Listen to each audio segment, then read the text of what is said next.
History is a clock that people use to tell their political and cultural time of day. It is also a compass that people use to find themselves on the map of human geography. History tells of people where they have been and what they have been, where they are and what they are. Most important, history tells a people where they still must go and what they still must be. The relationship of history to the people is the same as the relationship of a mother to her child.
How do you describe a legend?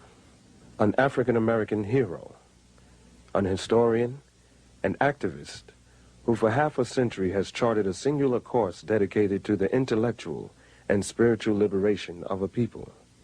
Though his eyes are now darkened by glaucoma, he continues to enlighten the lives of thousands of men and women through the pages of his many books and in university classrooms across the country. How do you describe a legend? You can't, really. But you can meet the men and women who influenced him. You can learn from him the hidden history of the African people. Learn from him a different way of making sense of this complex and often very confusing world. And you can let Dr. John Henry Clarke tell his own extraordinary story in his own soulful style.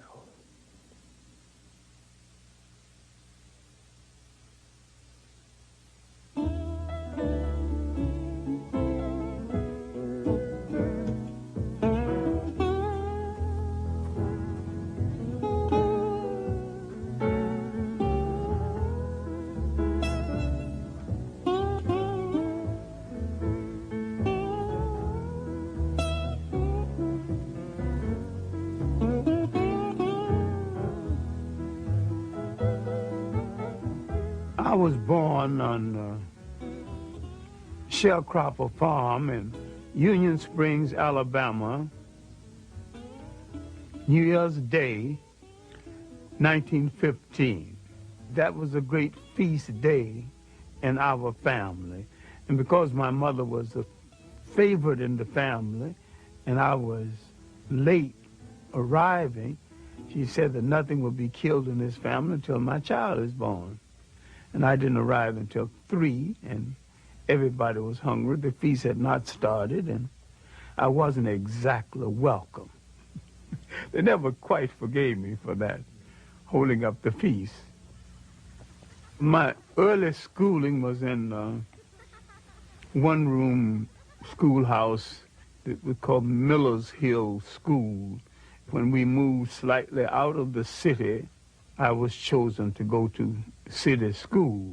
Officially, I never finished high school in the formal sense until later years. In fact, I taught 2 generations before I took time out to get my BA, my master's, and my PhD.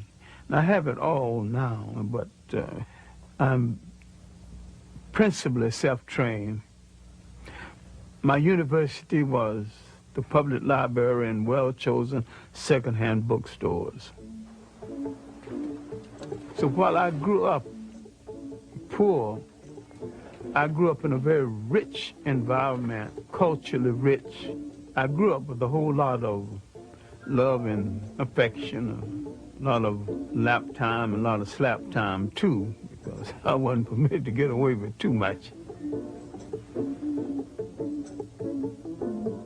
Miss Evelina Taylor is my 5th grade teacher, and she might be the foundation teacher in my life. In addition to teaching me basic good thinking and good conduct, she called me into her room during her lunch hour one day and told me to stop playing the fool because I was playing the fool just to get accepted.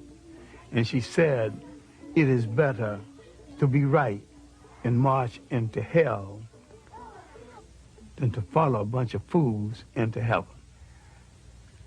I wanted to do something to impress Miss Taylor, and we had current events on Friday. We wanted to say something unusual because I worked for white people before and after school, and they had magazines. They would receive them one day, read them hurriedly, or throw them away the next day. So when I got up for current events, I always had something decidedly different to say about my own people and about other people. No, I wanted to do something real big. So I went to a lawyer that I worked for before and after school. I can still remember his name, Gag Steiner, and I asked him for a book about my people in early world history. He says, I'm sorry, John, that you came from a people that have no history. My mind would not accept that. I continued to search, and I opened a book called The New Negro, and I opened to an essay called The Negro Digs Up His Past. And for the first time, I knew that I came from a very old people, that we were older than slavery, older than oppression, older than Europe. Now the scramble began for more information.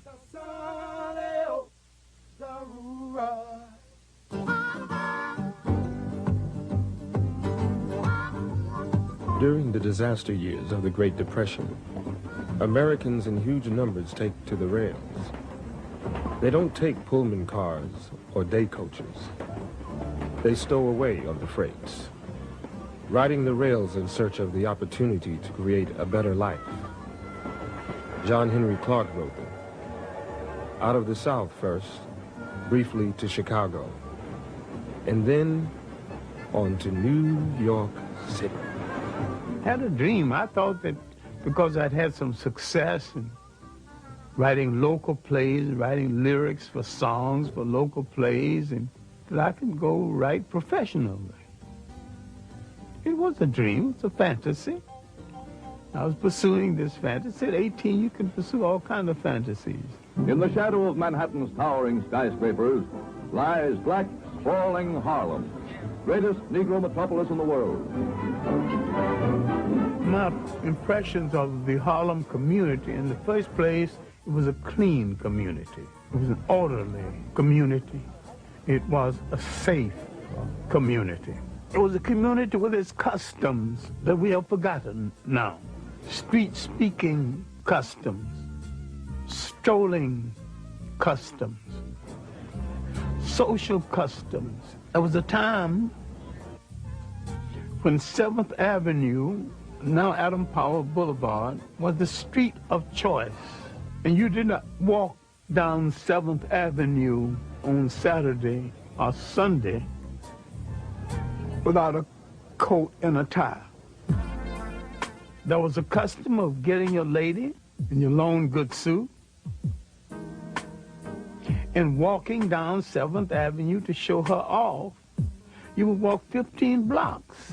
Sometime when you had $1 or so to spend, you would take on the 5th Avenue open bus all the way down to New York University and all the way back. And she was satisfied, and the whole evening you hadn't spent $1. A lot of times you didn't have one. They sure don't make ladies like that anymore. There was a time there were 3 functioning vaudeville theaters in Harlem, all well patronized. The Lafayette, Harlem Opera House, and the Apollo. The old Lincoln Theater, now a church, used to be a legitimate theater where the plays downtown would be brought uptown with the played with a black cast. Tyrant, show my face. And that was our Broadway. I got involved with the communists and the socialists and other radicals, and began to read literature on the Russia of that day and to see movies about Russia. I was never a member of the Communist or the Socialist Party. I was active briefly in the Young Communist League. We were looking for a way out of the condition in which we lived. And they opened doors for us and gave us a platform we otherwise did not have.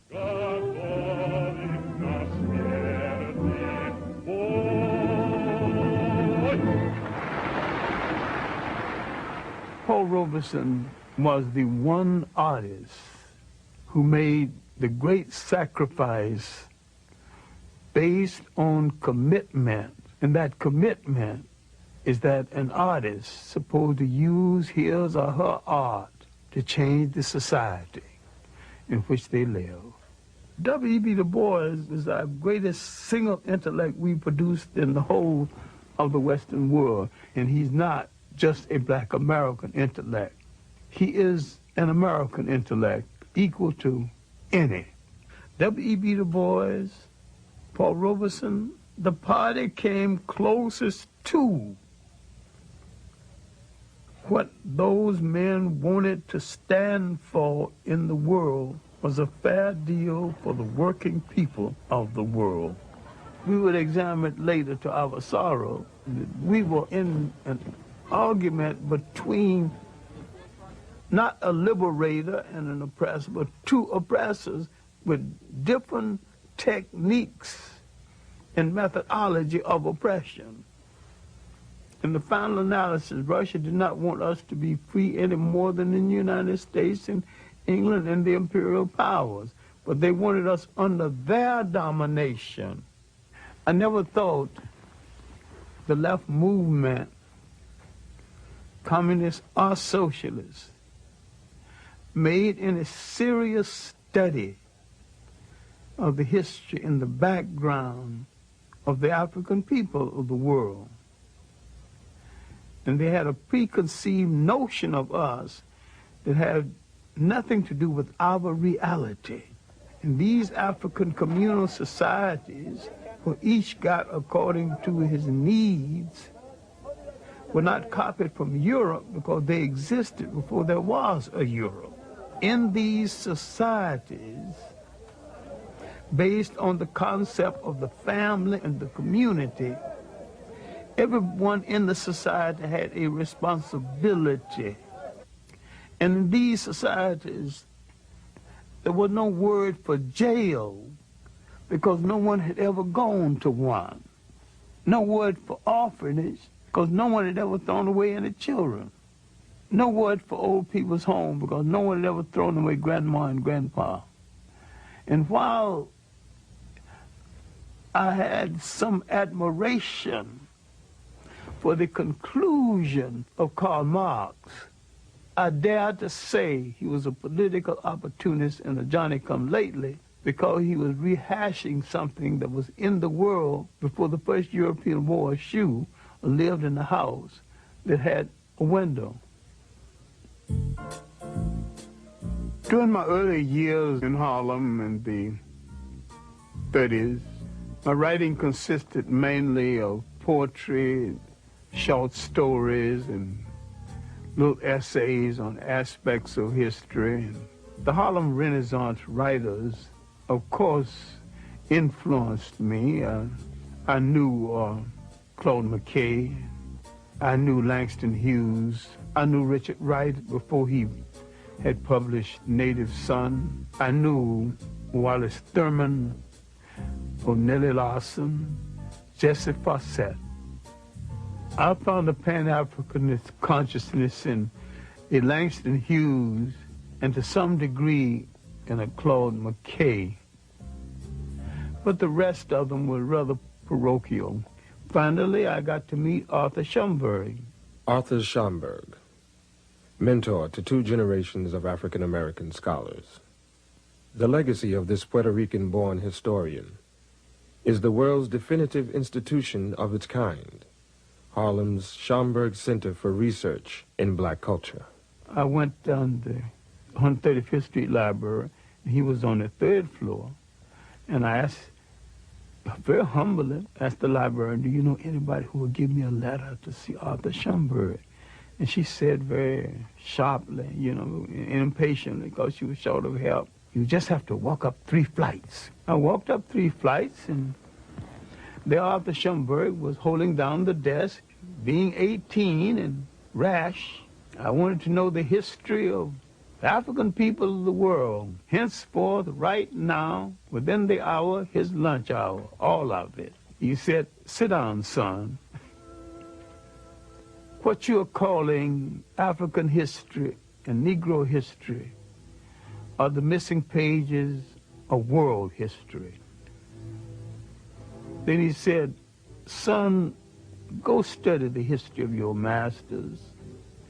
Go study the history of the people who enslaved you and find out why they found it a necessity to remove an entire people from the respectful commentary of the history of the world.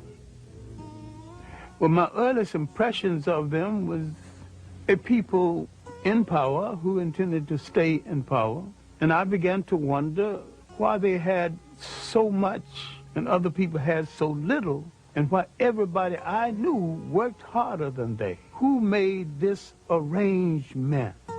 I studied European history and world history. Now, when I went back to Schomburg with some knowledge of background of European history, now he began to show me how to study African history. Arthur Schomburg taught me the interrelationship of African history to world history. Willis N. Huggins of the Old Harlem History Club taught me the political meaning of history. And from the lectures of William Leo Hansberry of Howard University, I learned the philosophical meaning of history. The most valuable lesson I've learned is that when you address a people by their right name, that name must relate to land, history, and culture. All people go back to the geography of their original origin and identify themselves, no matter where they live on the face of the earth.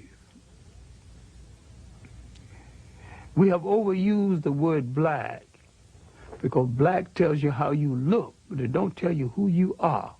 You can call an Italian white, but that don't tell you anything about him. We are the only people who seem to have lost that all essential trait of geographical and historical reference.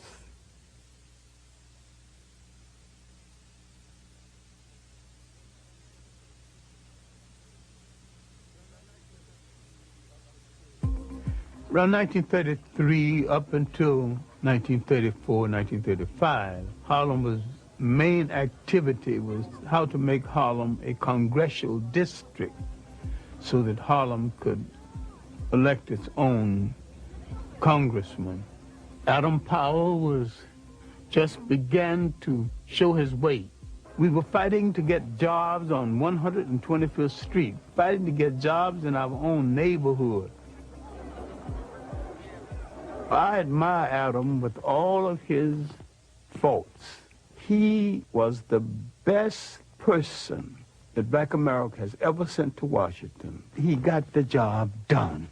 When he went to Washington the first time, they told Mr. Powell that we don't accept blacks in the congressional dining room. And Adam smiled and said, well, you don't accept them. Well, that's your custom. The next day, Adam got the tallest and the meanest looking and the blackest of the blacks he could find and marched them into the congressional dining room as his guest and got away with it. But it was a period when we were reassessing our role in the whole of the Western world. We were tuning into Africa as much as we could and having African forums and making a serious study of African history. Black men wanted to go to Ethiopia and fight on the side of the Ethiopians, but America would not give them passports and let a single one leave the country for that purpose. And yet, Italians could get passports to go and fight with Italian forces against Ethiopia. Now later, some of the same black men who couldn't get permission got permission to go fight in the Abraham Lincoln Brigade in Spain. I'm a physician. Physician? And then why would you want to go over in Ethiopia? Well, I feel it's my duty to give my profession and, if necessary, my life in the cause of Ethiopia. And I desire and be happy to die for the defense of entire Africa, including Abyssinia. That's fine. Sign right here on the dotted line. See, originally, Africans did not define themselves by continent, but more by regions. Africa as a continent began to be defined by foreigners. In North Africa, the Romans had a province called Afrique. The word became Africa. The history, both known and hidden, of the land where time began has been a primary focus of Dr. Clarke's scholarship throughout his long career. The concept of social order, the concept of an organized society came out of Nile Valley civilization before there was any other society that has been known to man functioning any other place in the world.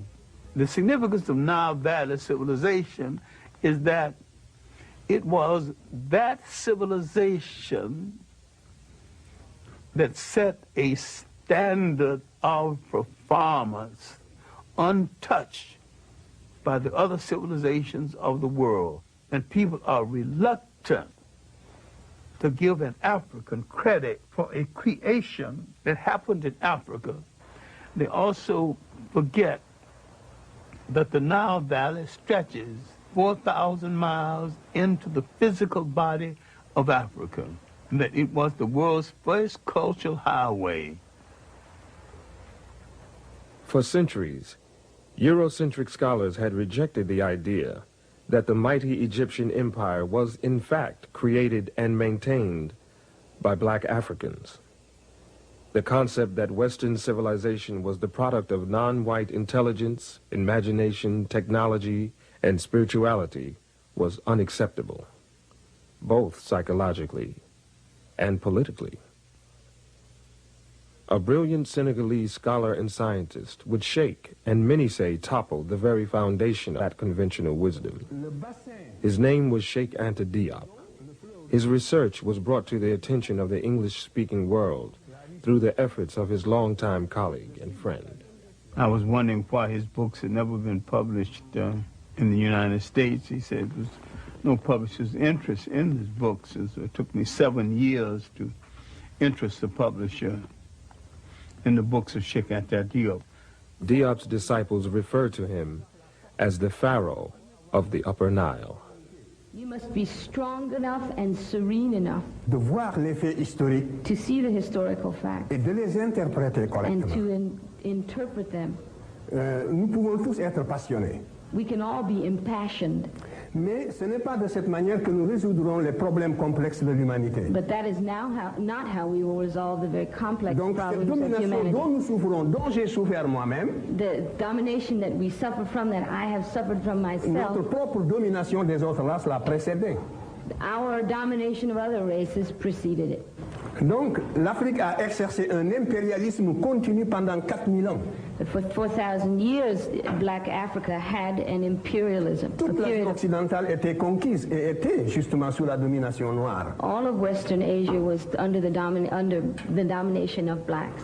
On n'aurait pu jamais penser à cette époque-là que la situation pourrait un jour être renversée. And at that time, no one would ever have dreamt that the situation could be reversed. C'est pour ça que l'étude de l'histoire nous redonne la sérénité pour apprécier les faits et les relativiser. This is why the study of history gives us the serenity required to appreciate the facts as they are. In 1974, he would challenge the major scholars of the world on the concept of Egypt not being anything other than an African state. In the conference on the peopling of Egypt, leading scholars of the world met and debated. Most of them wanted to put Egypt's origin outside of Africa.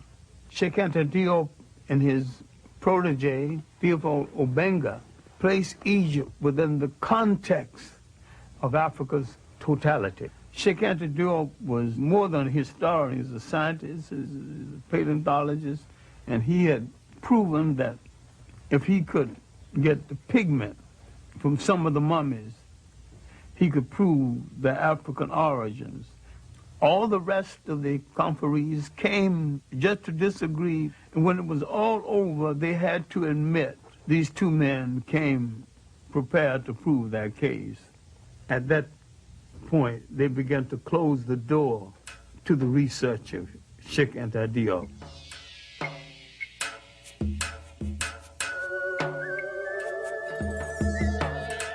From the first dynasty to the invasion of Nile Valley, that was the first golden age.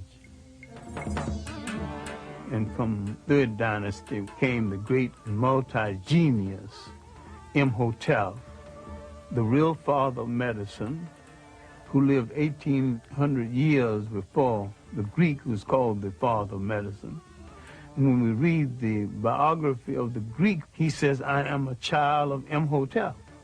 And from the 18th dynasty came the world's great social reformer and maybe one of the world's first deities, Akhenaten. He thought so much of life he would not crush a flower. He outlawed warfare. Spirituality was a part of the total life of the people. Before the coming of the Europeans, the African was very religious. The step pyramid was originally built with a temple at the top where you can go up and pray. This relates not just to the glorification of a pharaoh, but the spiritual outpouring of a people. This is what made the civilization of the Nile so great.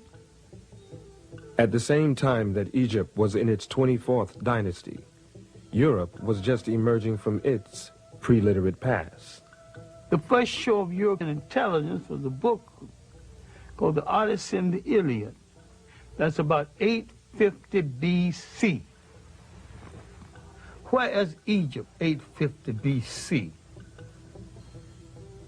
Egypt is old and tired and has gone through 24 dynasties. It is on the eve of its last great dynasty that will come from the pharaohs in the south. And the Europeans have just written a book of folklore. Just south of Egypt lies another highly evolved black society, the Nubians. Their civilization thrived for some 3,000 years. I call the 25th dynasty the one dynasty from the south that moved up north and to tell their cousins, the Egyptians, how to rule a nation one more time. In the great show of history, this was Africa's last walk in the sun. It was a great and mighty walk. That walk had lasted 10,000 years. Now it's coming to an end. Europe is just being born. The very word Europe is not even being used.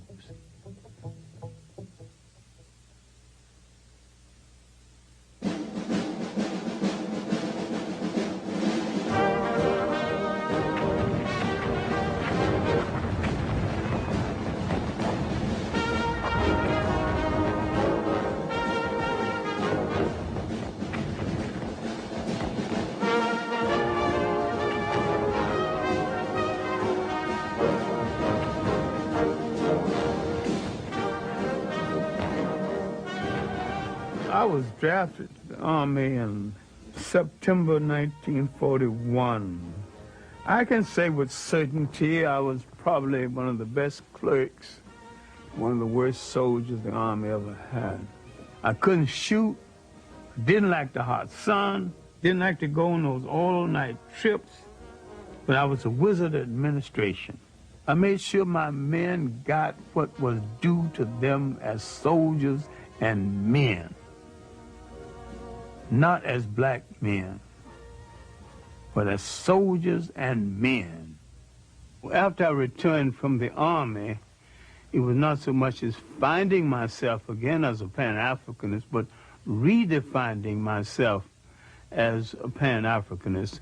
Remember, we had participated in a war that we were cynical about in the first place, and having participated in this war on a Jim Crow basis, getting out of the war, and there wasn't the employment that we had hoped would be there, I began to think more and more about the fact that African people would have to depend on themselves.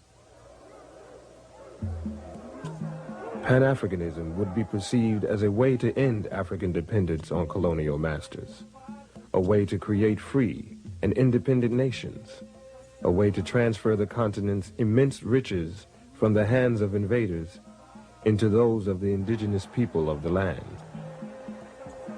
I began to define Pan-Africanism as the building of an African world community, the union of African people in different parts of the world, the African population in India and the Pacific Islands, the African population in the Caribbean, and Brazil and South America.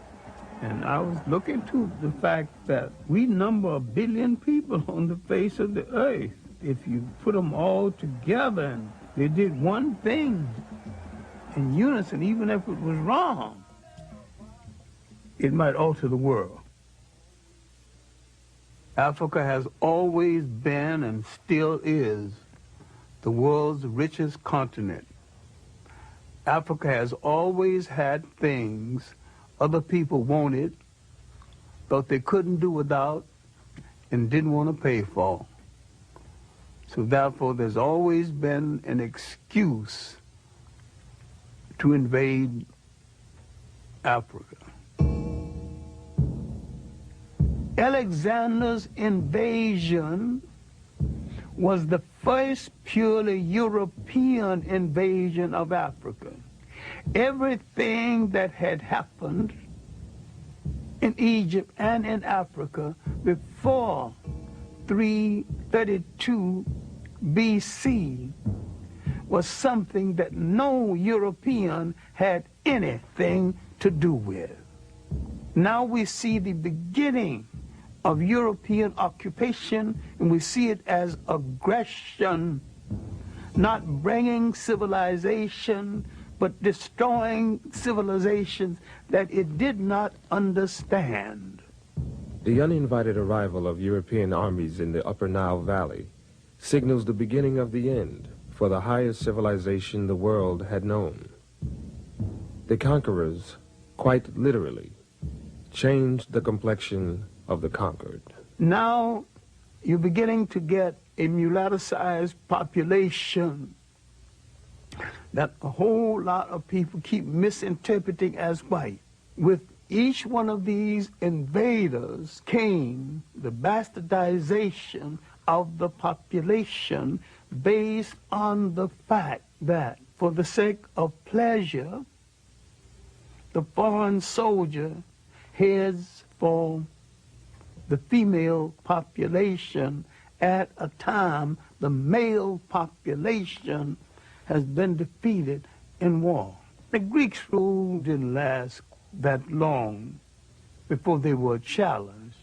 An ambitious and well-dressed bunch of thugs across the ocean, not very educated, but they could fight like hell, called Romans, began to have ambition for the trade in the Mediterranean.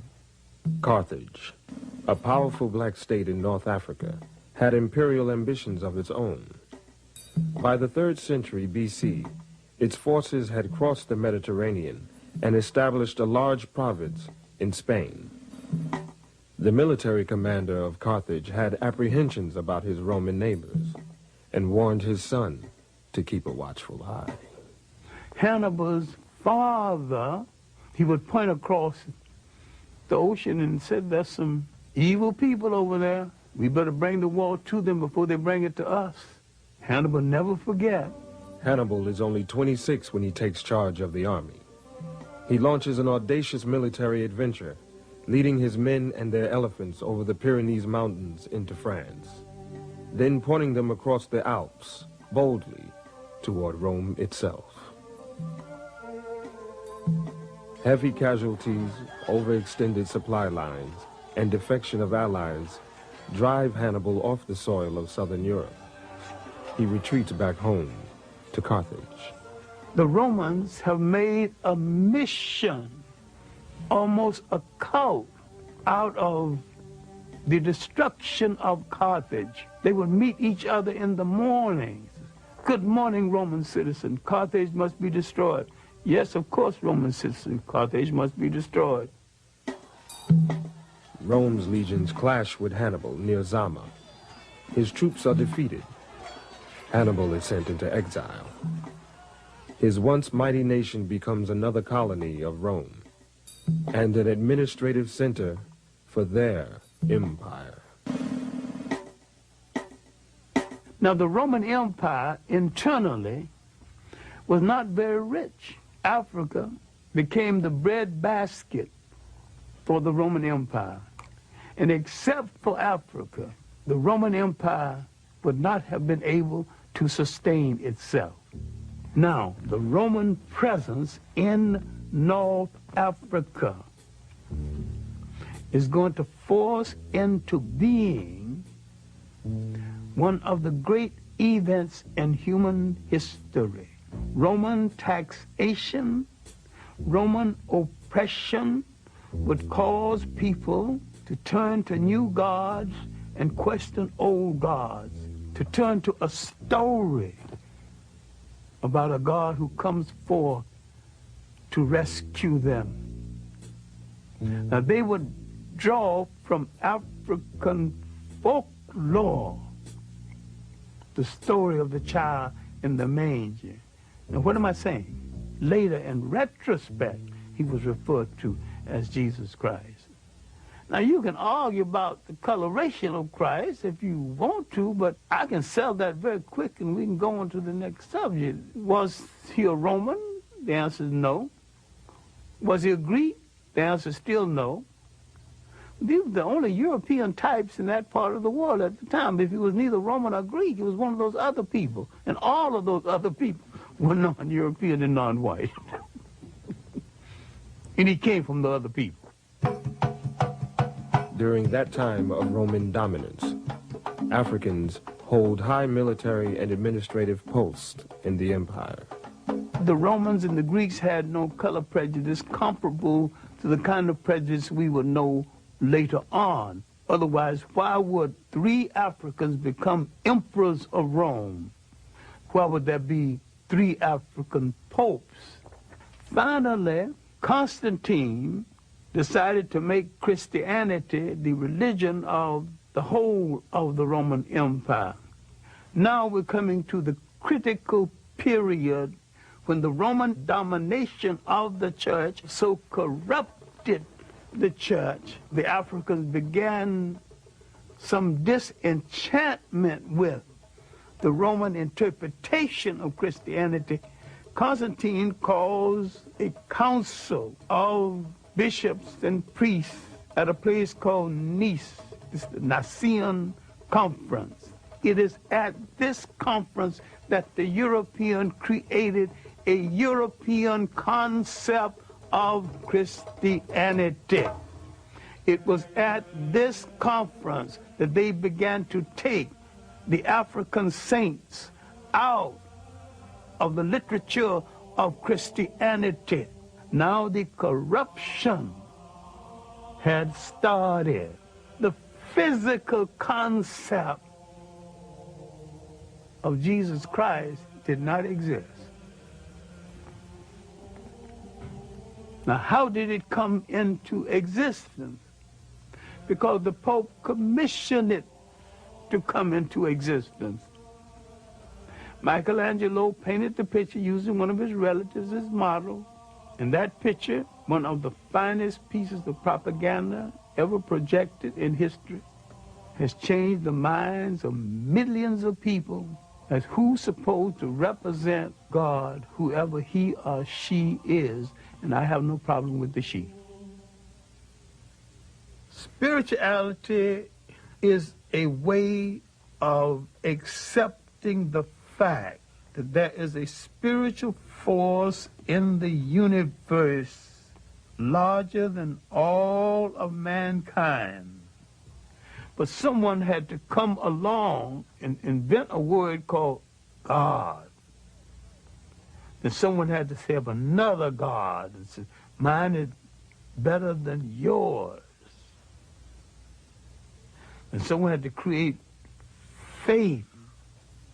Someone said, I have the true faith.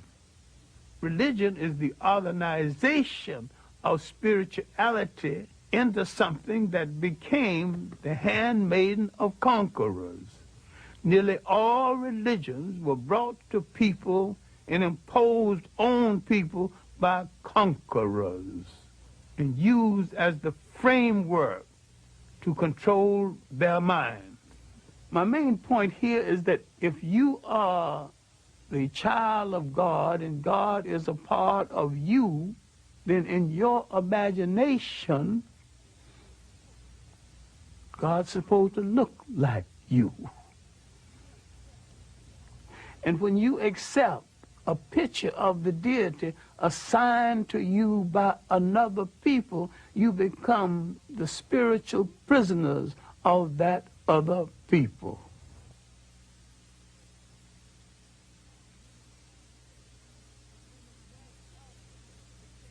Many Africans became Roman citizens, just like many black Americans today. I have nothing to do with Africa. I'm an American. I'm a citizen. I'm an American. There were Africans way back there with that same kind of split personality silliness, not knowing where their ethnic identity belonged. Rome's hold over its far-flung provinces weakens. In North Africa, it faces a new and fierce challenge: Islam. The Arabs, noticing the weakness of the Romans in North Africa, began to court the favor of the Africans. Arabs convinced the local black populations to join in the struggle against a common oppressor. They also convinced many of them to abandon their traditional beliefs and pledge their allegiance to Allah. The Africans assumed that by supporting the Arabs would get the Romans literally off their back. They were right. The Arabs did get the Romans off their back, but the Arabs replaced the Romans on their back. And like most conquerors, they declared war on African culture and African ways of life. The Arab has always been a propagator and a defender of slavery. They've always rationalized slavery based on Islam. I do not think any religion sanctions slavery. And anytime you use a religion to sanction slavery, you're misusing that religion and misusing the word of God. Well, the Christians did it, and the Arabs have done it, and the Hebrews have done it. It's not right in any case. Islamic armies, their ranks dominated by African converts, defeat the Romans and push on to the continent of Europe. In the process, they capture Spain. There, the Africans and Arabs create a rich, cultured, and powerful empire. So powerful, it endures for 500 years.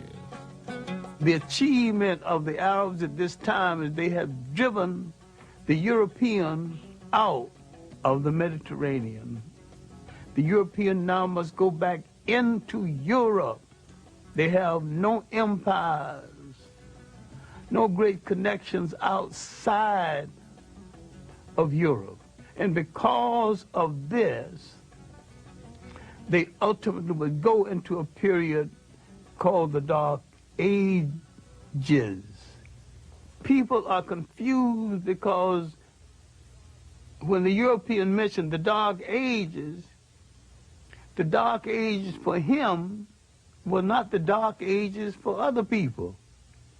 Concurrent with his Dark Ages, the African had his third golden age. As Europe suffers, 3 great kingdoms are emerging in West Africa: Mele, or Mali, Ghana, and Songhai. These were lands of enormous wealth, generated by their control of the trade routes across the Sahara and the abundance of their gold mines. The kingdoms were known for their benevolent governments and their great respect for learning. For a while in history, there was only 2 great universities. The University of Sankore at Timbuktu and the University of Salamanca in Spain. And the African was solely in charge of the one at Sankore and part in charge of the one at Salamanca. The Arabs had to some degree institutionalized the practice of African slavery. The Europeans internationalized it. In Europe, the wealth amassed from the slave trade makes the Industrial Revolution possible, while laying the foundations of modern capitalism. In the Americas, the traffic in human souls creates a vast African diaspora, millions upon millions of people ripped from their homelands, transported in chains to a distant, hostile world. The European came into Africa as a guest and was treated as a guest. The Africans are unsuspected, political, naive, as some of them still are, because he had nothing against the Europeans and he had never enslaved any Europeans. He just assumed automatically no European would enslave him. He had never dealt with anyone who would enslave the host and the wife who cooked the meal and lie about it. Around 1442, the first slaves would be taken out of West Africa. Spain and Portugal goes to the Pope, the leading arbitrator of that day, the one person in Europe with the greatest authority. The Pope would say to Spain and Portugal, you take the East and you take the West, and you 2 good Catholic nations start fighting among yourselves. And then the profound statement before departure, you are both authorized to reduce to servitude all infidel people. The slave trade now had been sanctioned, and Europeans had been told they need not feel guilty of it because you're doing this to an infidel who is outside of God's grace. England went into the slave trade with a vengeance, led by Captain Hawkins and the good ship Jesus. The ship was called the good ship Jesus.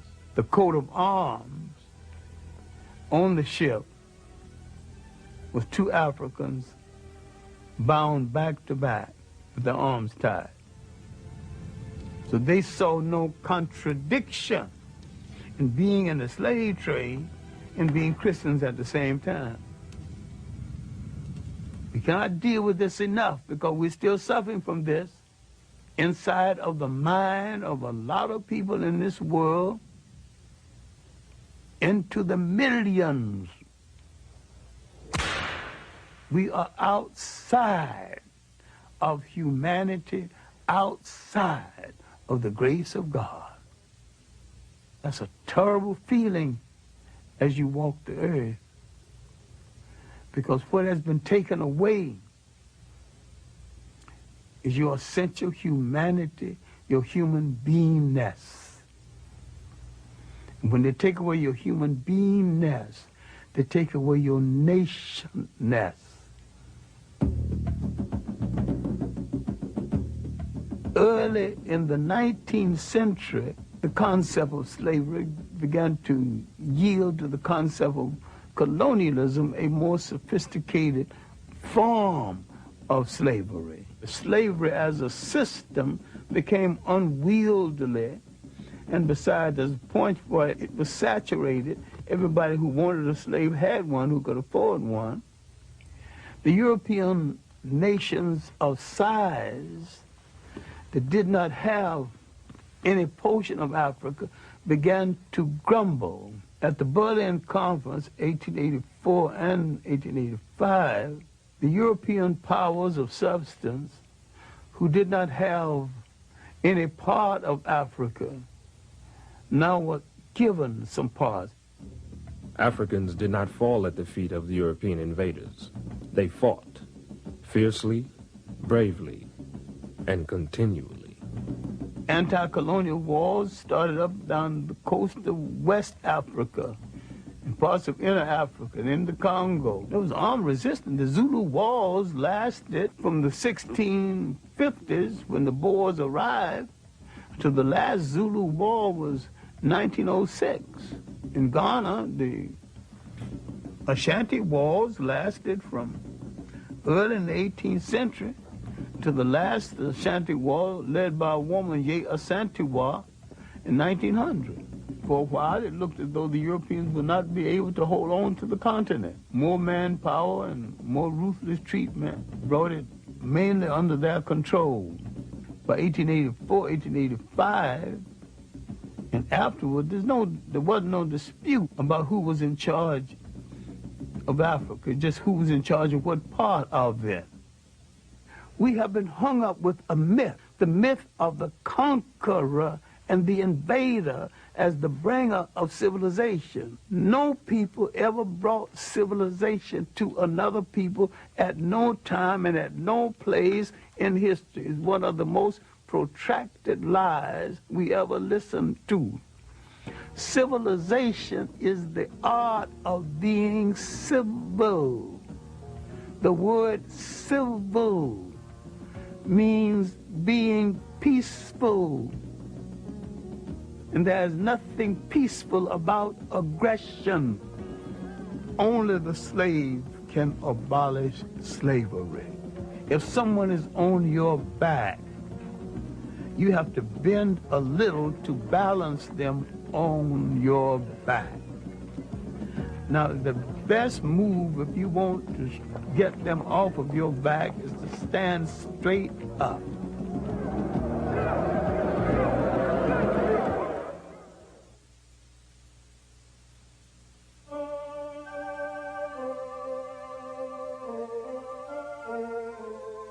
There's something about an island, a body of water, Creates a special kind of dreamer because they did not know where they came from in Africa. They dreamed of the whole of it, bring it all together in one piece. The seeds of Pan-Africanism, planted in the United States during slavery years, later flourish in the fertile soil of the British West Indies. Trinidad produced the three greatest Pan-Africanists, H. Sylvester Williams, C.L.R. James, and George Padmore.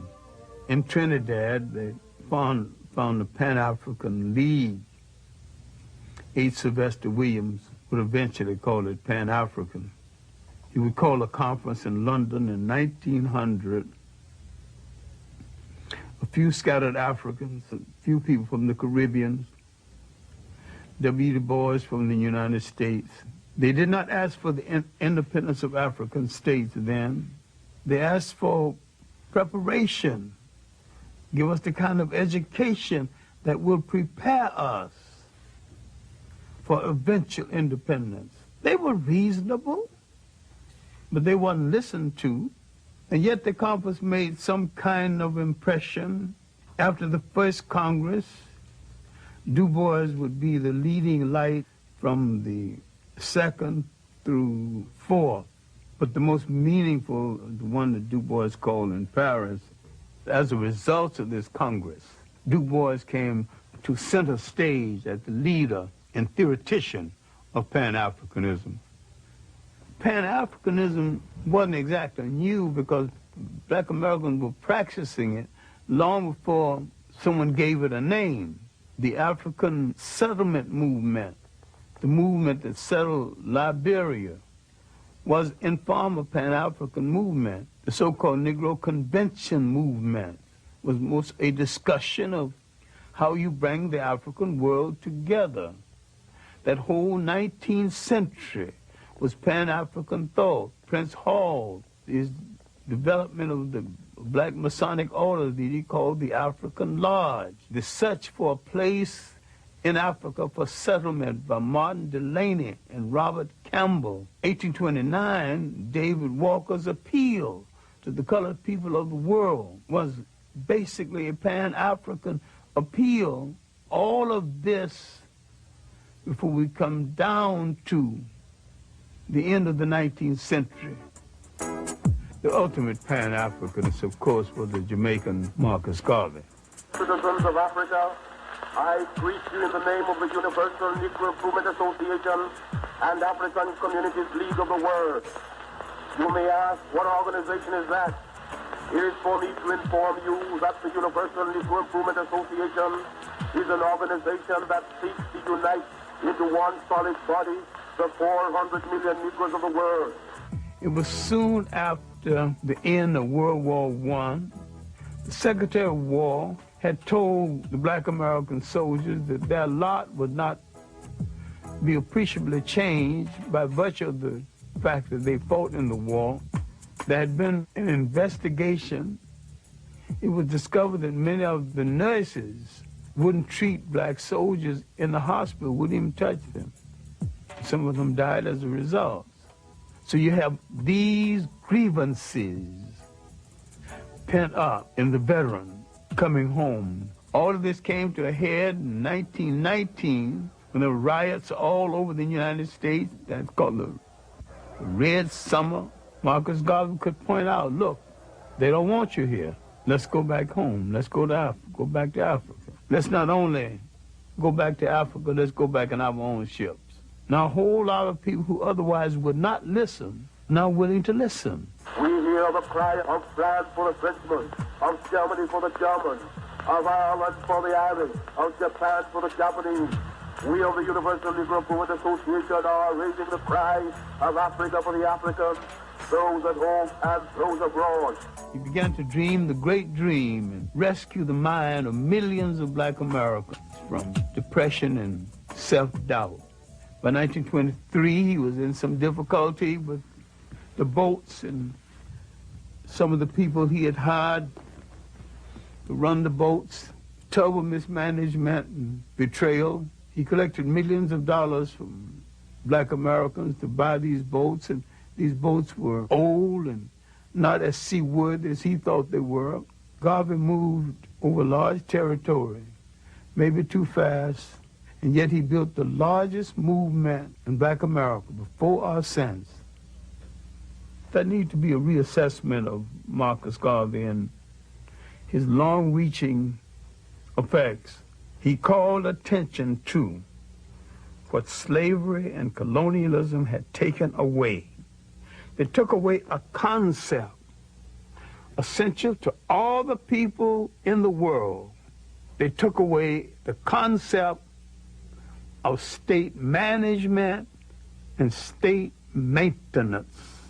Once you are taken from the geography of your origin and forced to live in a state designed by others, you're still the slave to the man who's astute enough to control a container called the state. The cannons of World War II were barely cold when Africans met in Manchester, England. They were prepared to claim that container called the state for themselves. The Pan-African Congress of 1945, now you have the one thing you did not have in the rest of them.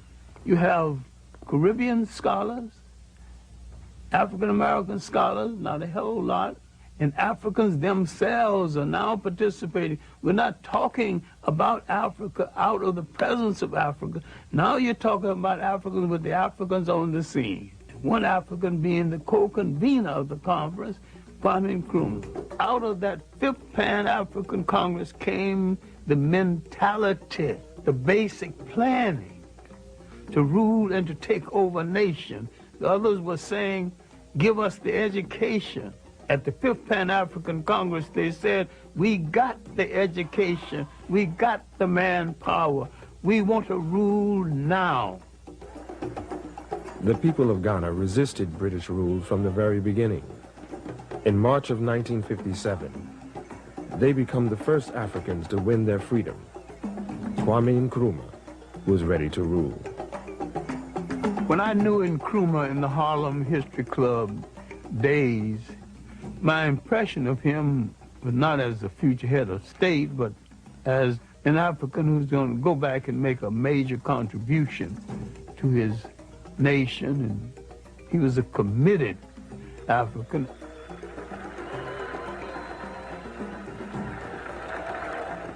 I went to Africa in 1958 because I've been promising myself I was going to get to Africa next year. That promise of myself went on for about 5 years before I actually got there. When I got there, all I had was a return ticket. I told an African who had read one of my stories in an African magazine and wrote and got my address. I said I was coming to Ghana, get me a place in a hotel for a few days, and he didn't even go to a hotel, he even tried. He took me to the slums of Accra, and I lived right there with him. Finally, a check that was due me from America did not arrive. When it did arrive, it bounced. So there I was, and one day, Nkrumah had gone someplace.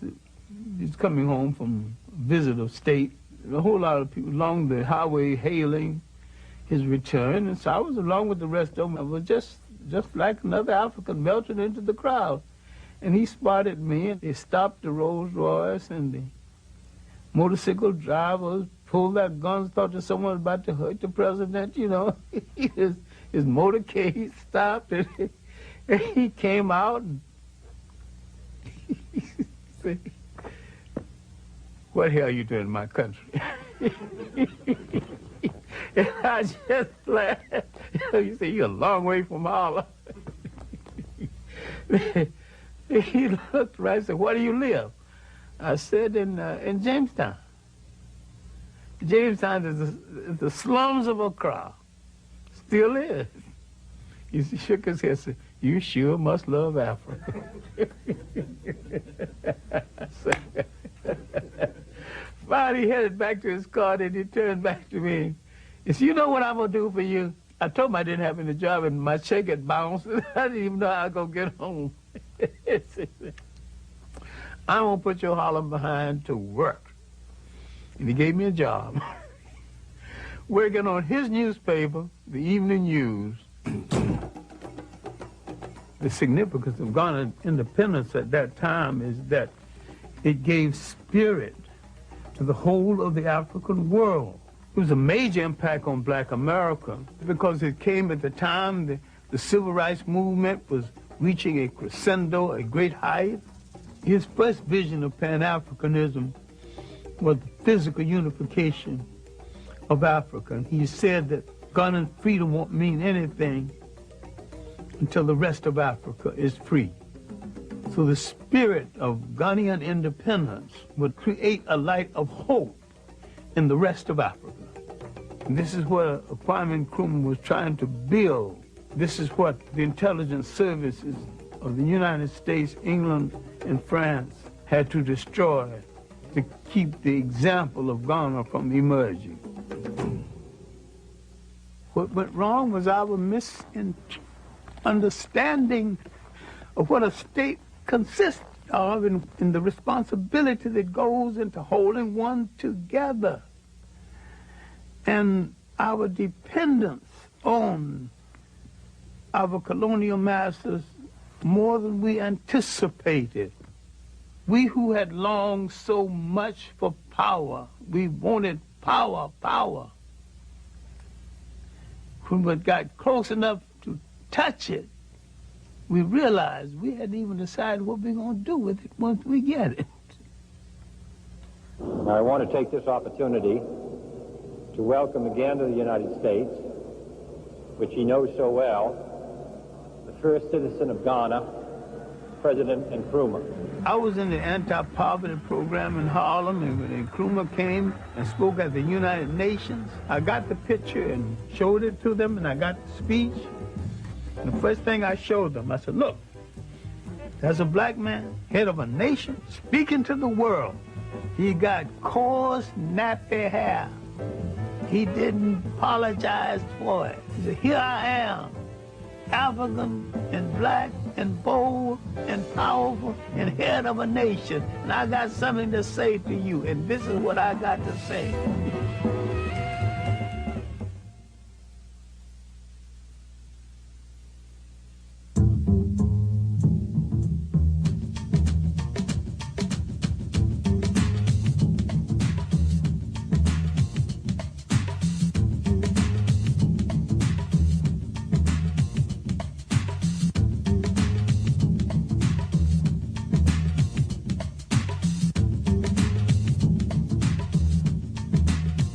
The passive resistance of Gandhi, and we should understand this, was a strategy.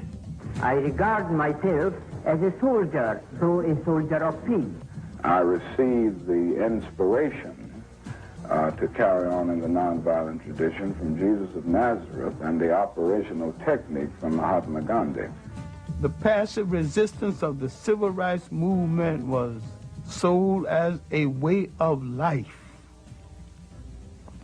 A strategy is never a way of life. A strategy is something you use the same as you use an orange. When the juice is gone, you throw it in the garbage can. And Mahatma Gandhi was an East Indian nationalist, but a very skillful politician. And he always had a violent alternative waiting in the wing just in case his nonviolence didn't work. Today marks the beginning of a determined, organized, mobilized campaign to get the right to vote all over this state. I think Dr. Martin Luther King was the spiritual leader of the black movement, of the civil rights movement, and probably one of the finest theologians that we produced in recent years. He was a dreamer, and yet he was a committed man to struggle, and he made great sacrifice within that struggle. I had some strong disagreements with him. I never thought that we should be locked into the concept of nonviolence as a way of life. I was perfectly willing to use it as a strategy. I think we should be slow in criticizing Martin Luther King. He was brave enough to put his life on the line for what he believed. We are still here talking. That's proof enough of his bravery over ours.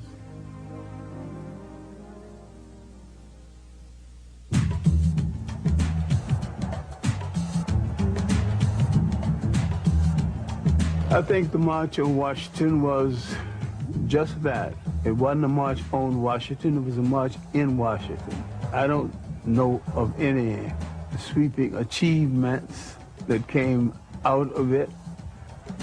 It was a great ceremony. I'd be hard-pressed to identify the substance. I happen to think we've gotten enough mileage out of marching. It was a great ceremony. It was a great rehearsal for a show we did not put on the road. For a time, we had the attention of the world.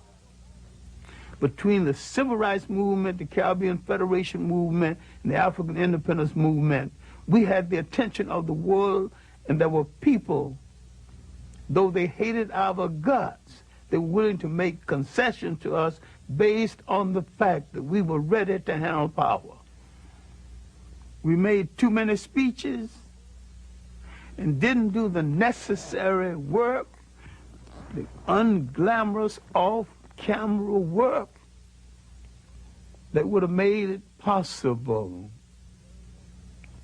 That was our great mistake. Ceremony that lacked substance. And that was a voice, loud and clear and analytical. We were fighting to keep from hearing that voice. It was the voice of Big Bad Malcolm X, who had both the national and the international message. One of the reasons that it is bad for us to continue to just refer to ourselves as so-called Negro, that's negative.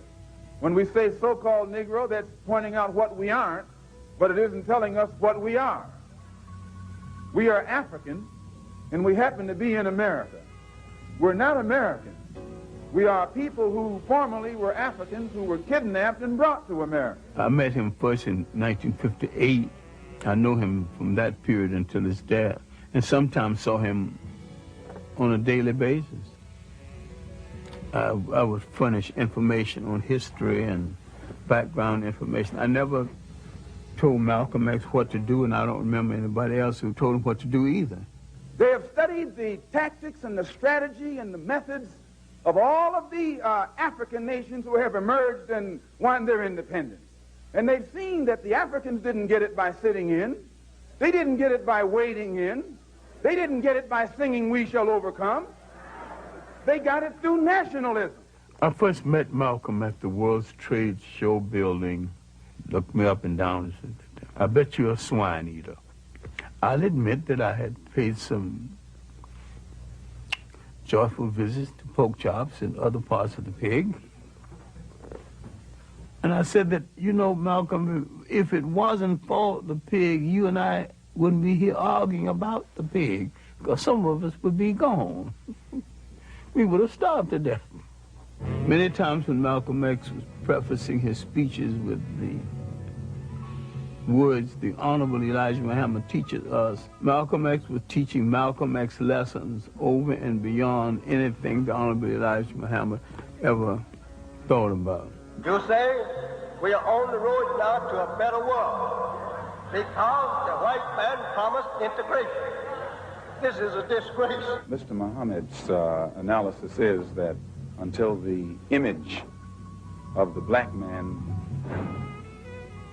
in the mind of the black man has been changed, you will always have delinquency, parental as well as juvenile. So his entire approach is not so much to change the attitude of the white man toward the black man, but to change the attitude of the black man about himself. The Arabs and certain powerful groups within Islam really wanted Malcolm on their side. There was a serious attempt to persuade Malcolm to turn on Elijah Muhammad and establish a second Islamic group based on what they considered to be Orthodox Islam. They offered him $3.5 million. He turned it down, and we were walking down the street toward his car, and this man had turned down $3.5 million. And he whacked me on the shoulder and says, "Swine eater, let me buy you a cup of coffee." He was more loyal to Elijah Muhammad than Elijah Muhammad eventually was to him. Elijah Muhammad was getting old and feeble, and there was suspicion that Malcolm X would be the logical successor. There were those within the nation who didn't want Malcolm X as the logical successor because Malcolm X would have done some serious house cleaning. He was an honest man, and there were some thieves in the house. I think his development as a Pan-Africanist came a little later in his life. In the final analysis, he was as good a Pan-Africanist as any of the rest. We have to have the type of understanding of Africa and the type of understanding of our people here in order to build a bridge, a contact, a line of communication between the two. And once the lines of communication have been established, and our African brothers can stretch forth their hands and reach us, and we can stretch forth our hands and reach them, why, there's nothing that this blue-eyed man in this country will be able to do to you and me successfully from that day onward. Malcolm X had laid down a threat to the colonial powers of the world. It is nationalism that's bringing freedom to oppressed people all over the world. It was nationalism that brought freedom to the Algerians. It was nationalism that brought freedom to the Nigerians and to the Ghanaians.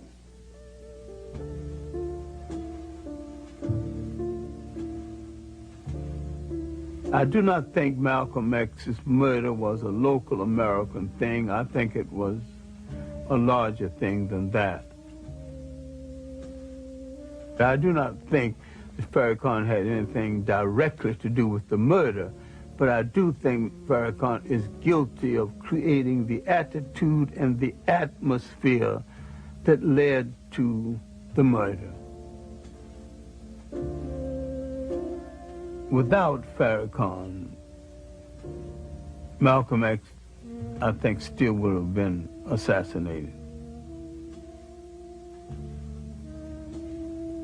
We were friends from the day we met until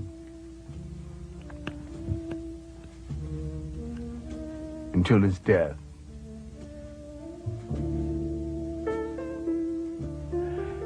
When I got the word of his death, I was in Connecticut. I'd gone up to make a speech in Connecticut, and I was at a Jewish home. Someone announced that he died, and then someone added, dismissing the whole thing, that after all, he was anti-Semitic. I know the man well enough to know that he really didn't hate anybody. He hated certain things people did. He wasn't a hater at all, and they spoke as though they had the right to tell us who should and should not be our hero. I went into that bathroom, and it was after dinner, and just cried like a child for 15 minutes, and I came out partly composed and made the speech that night I was asked to make, and came on home and began to try to deal with the reality of the situation. Because to me, Malcolm X was not gone, and he's still not gone in my imagination. The whole year after his death, I almost got the feeling that we were having our usual conversation. I would always end it, what can I do? And finally, I got the feeling that he had said, do your best work. I was a good teacher before that. I was a better teacher and a better human being after that, because I knew that being a good classroom teacher was my best work.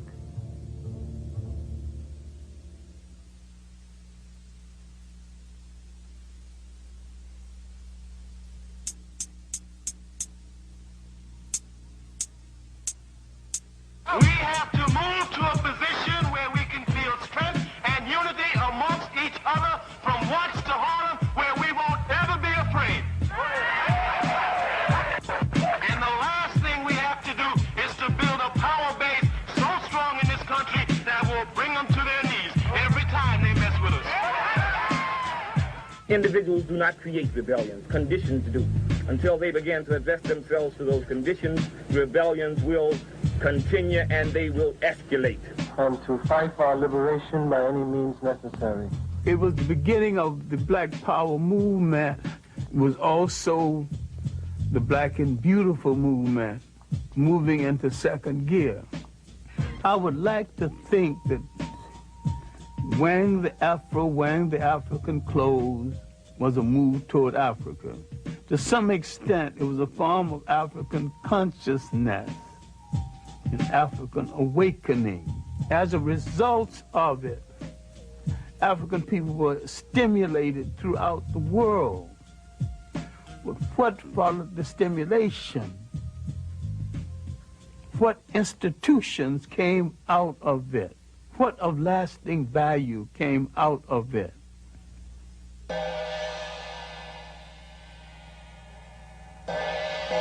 I do not think the Africans, the Caribbeans, or the Black Americans have studied with any degree of depth and seriousness the rise of modern Japan. They went into a war and they lost. They sustained 2 atomic bombs. They had that country occupied. Now the people that defeated them are now begging them for commercial space. What did they do that we have forgotten how to do? They did some serious, astute planning. Not loud mouthing, not boasting. They did not get on the radio or any platform and call anybody any name, but they did what they had to do.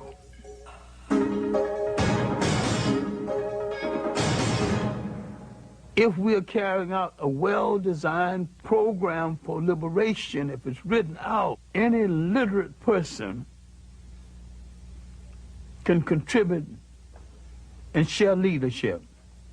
So if the leader dies while you're on page 13, move to page 14 and continue the struggle. Bury the man, continue the plan. I think every person that calls themselves a leader, a preacher, a policymaker of any kind should ask and answer the question in his own lifetime: how will my people stay on this earth? How will they be educated? How will they be schooled? How will they be housed? And how will they be defended? The answer to these questions will create the concept of enduring nationhood, because it creates the concept of enduring responsibility. Good morning! Assalamu alaikum! My dear brothers, black men, strong black men, upright black men, sober black men, together black men, unity black men, freedom black men, justice black men. Welcome to the Million Man March. 1 million black men make their way to the nation's capital. They are answering Minister Louis Farrakhan's call for unity, redemption, and atonement. It's the largest demonstration in American history. Marching is a strategy, and I think we have gotten enough out of the strategy. I think the march is a waste of shoe leather, gas, and energy. I have some serious problems with any kind of march for our liberation that leaves out one half of the mentality of our people, the women. I don't buy the rationale that the women need to stay home and take care of the children, you know. I ain't buying that. If they have no honorable place in your liberation is not worth the fight. Because you can't build no family struggle. You can't have no continuum. You can't even continue your name without that connection. Long live the spirit of the Million Man March. Long live the spirit of the Million Man March. I'm saying there's more to revolution than throwing your fist in the air. There's more to progress than marching. I want to say, my brothers, this is a very pregnant moment. Pregnant with the possibility of tremendous change in our status in America and in the world. We're doing showbiz liberation. And that's not liberation. Today, whether you like it or not, God brought the idea through me. And he didn't bring it through me because my heart was dark with hatred and anti-Semitism. He didn't bring it through me because my heart was dark and I'm filled with hatred for white people and for the human family of the planet. If my heart were that dark, how is the message so bright, the message so clear, the response so magnificent? This march will do more to wash Farrakhan's ego and to project him into the forefront of leadership than anything else. And once he's in the forefront of leadership, where will he lead us? God is great. God is great. Straight to Islam. And yet he will not make a principled statement on the enslavement of Africans in Mauritania and in the Sudan. And there's all kinds of documentation, all kinds of proof.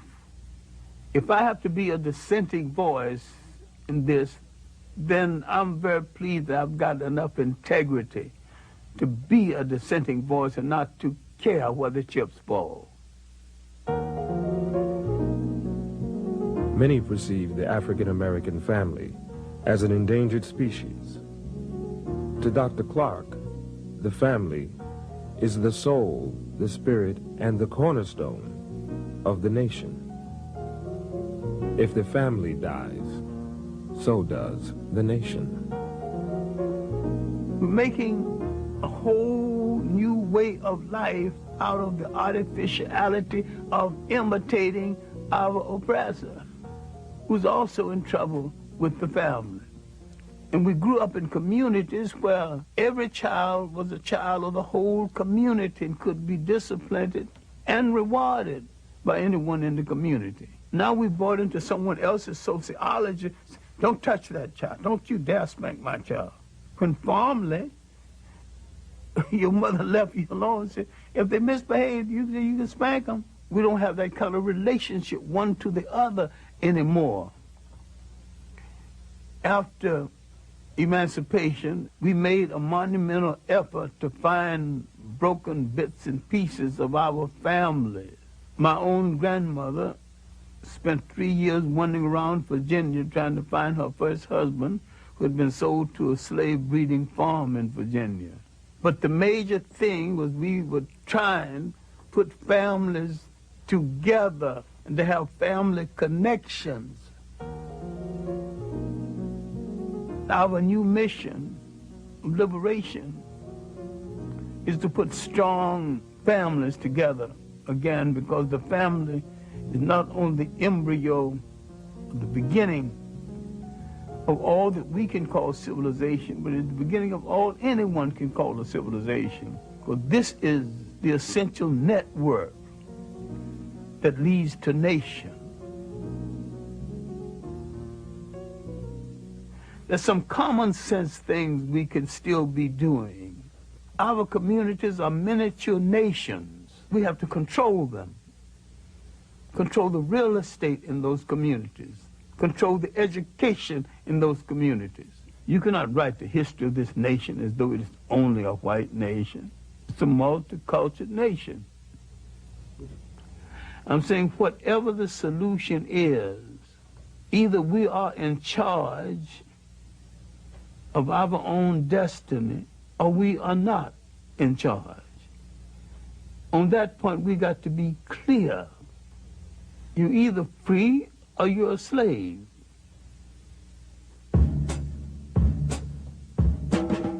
I want people to remember me as a creative classroom teacher. I'm self-educated, and I've read more books than most men see in a lifetime. Fortunately, I still remember the better portions of most of them, but I haven't seen the last of my life or the last of my energy. So I decided if you lose your eyesight, increase your insight. Use what you got and keep on doing the things that give your life meaning and give your life definition. I like for them to remember that I have been consistent. I took certain principle stands in my late teenage. Now at the age of 80, I have not discarded these principle stands. My great overpowering love affair has been the liberation and the maintenance of African people and to restore them to a status that they lost in the world. I think faith has not spared African people for an ideal purpose. If we were put on this earth and we have endured a Holocaust 10 times worse than the one in Europe, then faith has a mission for us. If we gave the world its first humanity, maybe we have the capacity to give the world its next humanity.